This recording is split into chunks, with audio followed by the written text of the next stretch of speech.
Jordan Sekulow, who is coming to us live from Montana. Jordan, maybe just start off with why you're there. Of course, Montana's been in the news, but what's been going on? Sure. Well, we've got this is a meeting here, and we are in Big Sky, Montana, with two U.S. senators and one who made news this week, which I think, looking back, this may have all been a plan to get us here from all across the country, conservative leaders and organizations coming together to spend time with Senator Daines, who served 2 terms in the U.S. Senate, just announced he was going to retire.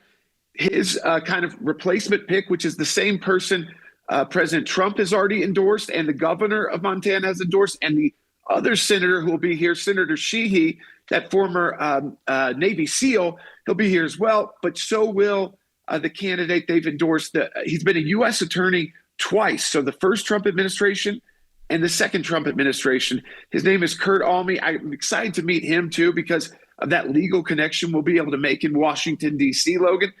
This is part of what we do through ACLJ and ACLJ Action to keep those relationships with U.S. senators active so that if it's on a text basis, if the emergency, if they need help with legislation, anything goes. We like to be able to go directly to the senator when necessary.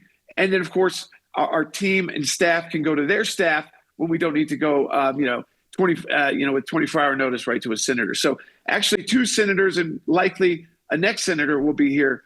They'll be joining all of the events. And we're actually a co-sponsor of one of the events tomorrow evening.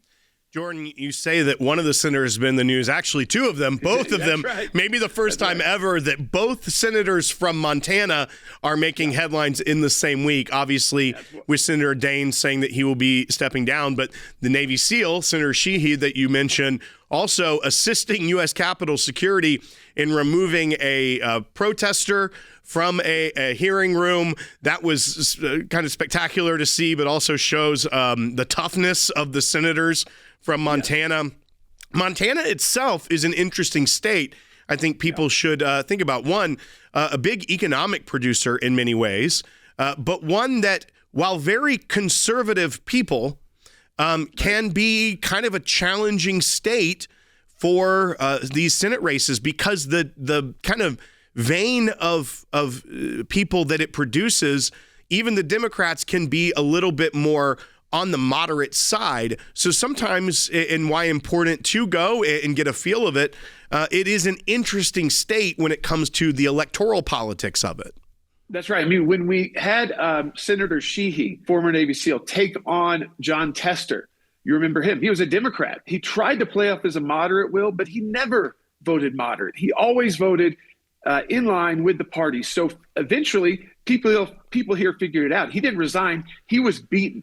So what we're seeing is a state that is moving towards becoming an entire red state.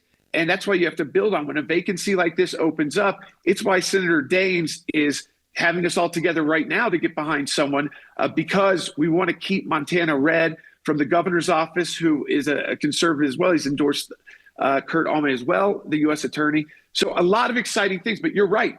This was not a reliable red state for Republicans and conservatives for many, many years, really up until John Tester was beat in the last election. So you have to fight really hard, nominate really good candidates. And we're here, of course, to keep up our relationships with folks like Senator Sheehy, or new. He's only been in Washington just a little over a year. And also with the candidate that was endorsed by President Trump and Senator Daines, who we have a very close relationship with, who is leaving. We're going to then make that contact while we're here. Those meetings are already ongoing since I've been here. And Jordan, you mentioned that takedown from a U.S. senator, but essentially there was a protester that was a Marine veteran from a long time ago that had broken in uniform, making a statement trying to say things that were against the administration, against the war in Iran. He is very pro. There's the senator right there, grabs his hand, actually breaks it.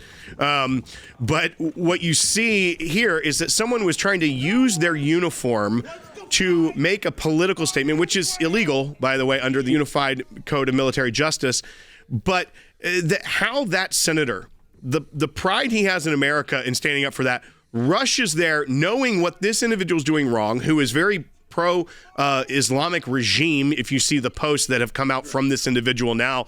But Jordan, just speak to that. I mean, I think it just shows you this is the kind of leaders in Montana. He will now become the senior senator of Montana. So you have a former Navy SEAL who isn't afraid to help and assist and to make sure his colleagues in the Capitol Police, that they're also kept safe when you've got one of these protesters who starts fighting back. It was a code pink protester. There's even some discussion about whether or not that person is a Marine, retired, wasn't a Marine. But the end of the day is you can't go into a congressional hearing and start spouting off anti-Semitism and anti-Israel statements. And that's exactly what he was doing, is that the U.S. shouldn't be there because we're dying, U.S. troops are dying for Israel. Forgetting the fact that the Iranian regime wants to destroy the United States of America and has killed thousands of American soldiers, starting right after the Islamic Revolution with the bombing of the Marine barracks in Lebanon.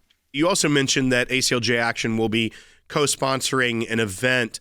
I wanted to get a little bit more information about that. What does that look like for those? Yeah. We know that we have a lot of people that are always interested in the work of ACLJ Action that they may not hear about every day. What does that look like? What does it mean? And what do you expect to come from it? So I think ACLJ Action kind of has two folds. It has the Washington, D.C. fold, the federal fold. We also do some state work as well. And what we're able to do with the C4 is utilize the donations, and we really appreciate that to ACLJ Action, to support other C4s that are in line with the messaging of candidates people will likely agree with and issues people likely agree with. So we're able to expand the influence of the ACLJ, because for us to be at events like this is very unique, because we've also got a grassroots machine and of course our multimedia that we've got available. Most of the other attendees, very good for us to know, are big corporations, and they're they're delegates to these meetings. Well, we've been doing a lot of work with ACLJ Action just a couple of weeks ago in Washington, D.C. on legislation that's now passed, the protection for minors with the App Store Protection Act. I mean, that was huge. It got out of committee, so we know it's got the votes in the House. We have to keep fighting there, but we've been working on that with some major tech corporations. So again, able to bring in new people to the ACLJ, get them. And a lot of what's awesome, Will and Logan, is that these folks just to find out that they can work with us that way, they're so excited because they know how good our work is, both in the courts, our policy work, and our political work. This is why it's important during these Double Your Impact Drive right now that's happening. Jordan's able to go out there, send a team out there. None of that is cheap. None of it happens without you, and we can have major influence about what's going on in Washington, D.C., around the country, and around the world. And you can be a part of that team as well by just going to aclj.org right now, and all your donations are doubled. That means they are matched. There's somebody ready to unlock their match. So make your tax-deductible donation today and have it doubled during this Double Your Impact Drive at aclj.org.